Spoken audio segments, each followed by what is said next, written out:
下來繼續來看前總統陳水扁的查囝陳幸妤，昨出面來證實，講甲趙建明早就已經離婚。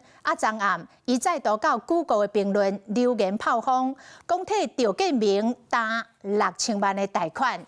早起上班進前，佫來回答到記者的問題，講趙建明後禮拜一休困要來出國。陳幸妤講要甲遮去，我唔知，非得唔是我。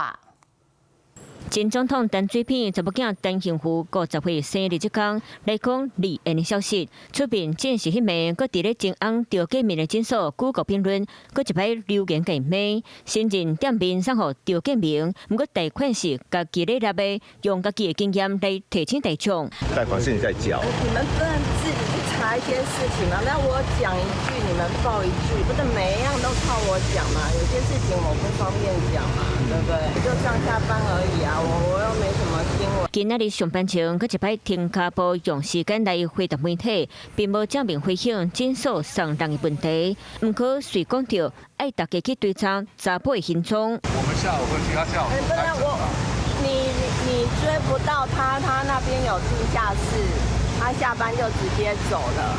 我就只能跟你說，他們自己的官網公告，他下禮拜一休診。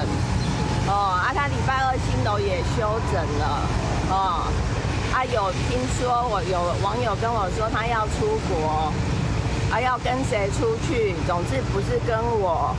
柑仔要了趙建明後禮拜敢若安排出國，咱實際來到Google診所的門口，有影搭後禮拜日無看功課，而且趙建明服務的滿道新老病院，官方網站會當看到天真的字。